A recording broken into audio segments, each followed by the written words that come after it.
ایک یہ بچی نے پوچھا کہ روزوں کا فدیہ یا صدقہ فطر وغیرہ یہ رمضان میں ادا کریں یا رمضان کے بعد بھی دے سکتے ہیں؟ دیکھیں فدیہ تو پوری زندگی وقت ہے.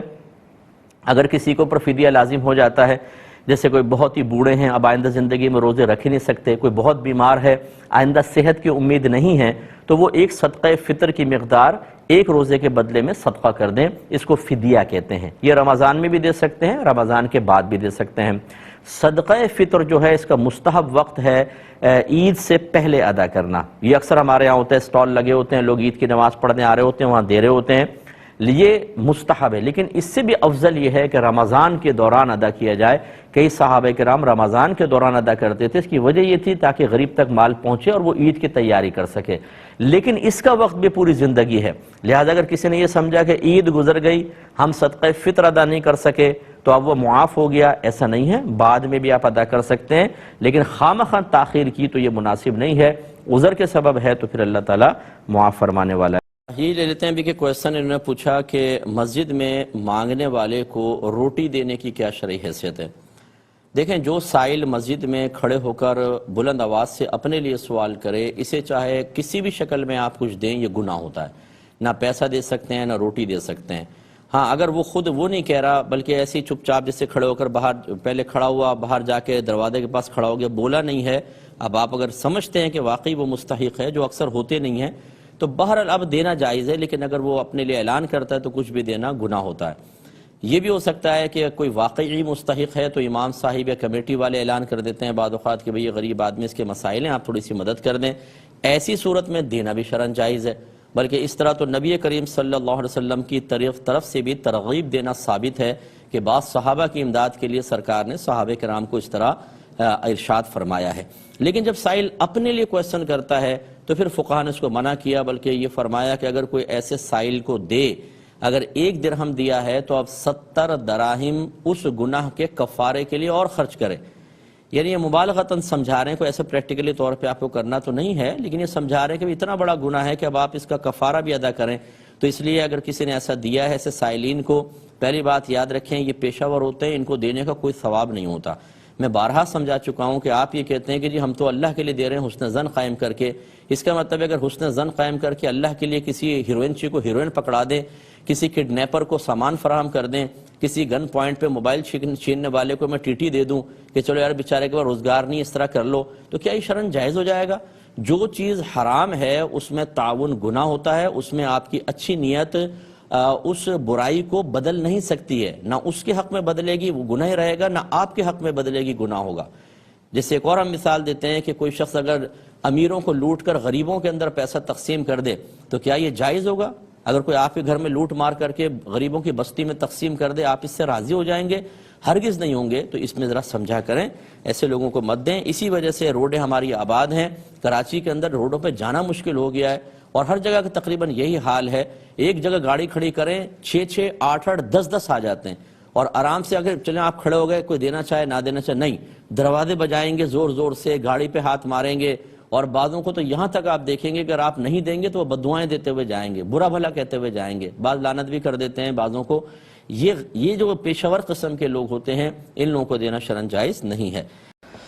تو پچھلے پروگرام میں حضرت ابو ہریرہ رضی اللہ تعالیٰ عنہ سے متعلق ایک طویل حدیث ذکر کی تھی، جس میں شیطان انسانی روپ میں آیا اور اس نے غلہ وغیرہ اٹھانے کی کوشش کی، اور 3 مرتبہ حضرت ابو ہریرہ رضی اللہ تعالیٰ عنہ نے اس کو پکڑ لیا اور پھر اس کی درخواست پہ اس کو چھوڑا. اور تیسری مرتبہ وہ اس وجہ سے چھوٹا تھا کہ اس نے کہا کہ میں آپ کو چند کلمات بتاتا ہوں جو آپ کو نفع دیں گے، تو آپ مجھے چھوڑ دیجئے گا.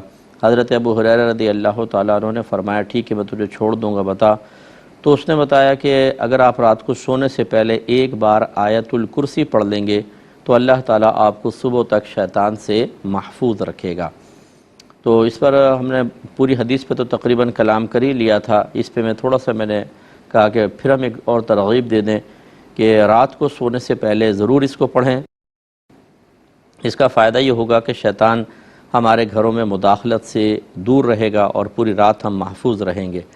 ایسے آپ نے دیکھا ہوگا چھوٹے بچے ہوتے ہیں، رات میں کسی ٹائم اچانک رونا شروع کر دیتے ہیں بہت زیادہ. تو بعض تو طبیعت کی خرابی بھی ہوتی ہے، یا ویسے اچانک وہ کوئی ہو سکتا ہے کہ کوئی خواب وغیرہ ایسے دیکھ لیتے ہوں یا کچھ مسئلہ ہو تو گھبرا کے اڑ جاتے ہیں، لیکن بعض اوقات اس میں شیطانی مداخلت کا بھی ایک اثر ہو سکتا ہے۔ تو جب رات کو سونے لگیں تو ایک بار آیت الکرسی پڑھ کر اپنے اوپر بھی دم کر لیں۔ دم کا مطلب ہوتا ہے پھونک مار لیں، اور ایسے ہی بچوں پر اور تمام سب پر ایک پھونک مار دیں تو بہت بہتر ہوگا۔ اور یہ بزرگان دین سے منقول ہے، حدیث تو میں نے اس کی کوئی نہیں دیکھی ایسی، کہ وہ یہ کہتے ہیں کہ اگر ایک تھوڑا سا پانی لے کر اس پہ 11 مرتبہ آیت الکرسی پڑھ کر اسے گھر کے تمام کونوں میں چھڑک دیا جائے اس پانی کو، تو وہ گھر آفات و بلیات اور شیطانی اثرات سے محفوظ ہو جاتا ہے۔ کیونکہ یہ جو غلط قسم کا کام کرنے والے ہوتے ہیں، جادوگر ٹائپ یا خراب عاملین، تو یہ جنات کے ذریعے اپنا کام کرواتے ہیں، گندی اس طرح مخلوق کے ذریعے، اور یہ گھروں میں چھوڑ دیتے ہیں۔ اور ان کا کام یہ تو نہیں ہوتا کہ وہ آ کے آپ کو گردن سے پکڑ لیں گے یا ہاتھ پاؤں توڑ دیں گے، لیکن یہ ضرور ہوتا ہے کہ وہ آپ کا ذہن خراب کرتے ہیں، آپ کو وسوسہ ڈالتے ہیں۔ اسی وجہ سے آپ دیکھیں گے بعض اوقات ہو سکتا ہے آپ کے ساتھ بھی یہ کیفیات ہوئی ہوں کہ بیٹھے بیٹھے خواہ غصہ آئے گا، بیوی پہ غصہ، بچوں پہ غصہ، چڑچڑا پن طبیعت میں طاری ہوتا ہے۔ کبھی یہ میڈیکلی بھی ہوتا ہے، اس کا انکار نہیں ہے، لیکن جب آپ اگر چیک اپ کرائیں رپورٹ بالکل درست ہے، لیکن یہ کیفیات جان ہی نہیں چھوڑ رہی اور بار بار بدگمانیاں خواہ بیوی کے بارے میں، فلاں کے بارے میں، تو یہ شیطانی اثرات ہو سکتے ہیں۔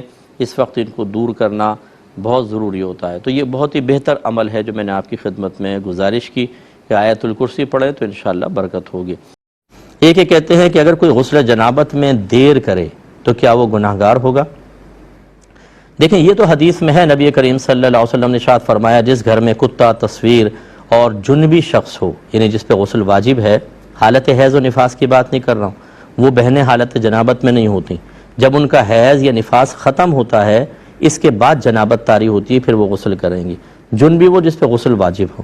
سرکار نے فرمایا جو 3 چیزیں جس گھر میں ہو اس گھر میں اللہ تعالیٰ کی رحمت کے فرشتے نہیں آتے ہیں، تو اس لیے حالت جنابت میں رہنا مناسب نہیں ہے، لیکن یہ گناہ بھی نہیں ہے۔ نبی کریم نے خود اجازت مرحمت فرمائی۔ کسی نے پوچھا کہ کیا میں حالت جنابت میں سو سکتا ہوں، تو سرکار نے فرمایا وضو کر لیں پھر سو جائیں، یعنی یہ استحبابی حکم تھا، وضو نہ بھی کریں تو آدمی سو سکتا ہے۔ ہاں یہ فقہا نے ضرور فرمایا کہ اگر سونے میں نماز قضا ہو جانے کا خوف ہو کہ آنکھ دیر سے کھلے گی یا کھلے گی نہیں، تو پھر تو غسل کر کے نماز کا انتظار کریں، اور یہ اسی وقت ہوگا جب ٹائم کلوز ہوگا، یا پھر یہ کہ آپ کی نیند اتنی گہری ہے آپ کو پتہ ہے کہ جب میں سو جاؤں تو پھر لوگ لاتے بھی مارتے رہیں تو نہیں اٹھتے ہیں، تو پھر اس کو ویٹ کرنا واجب ہوگا تاکہ غسل کر کے آپ نماز ادا کریں۔ خصوصاً فجر کے معاملے میں ایسا ہی ہوتا ہے، اس کا خیال رکھا جائے گا۔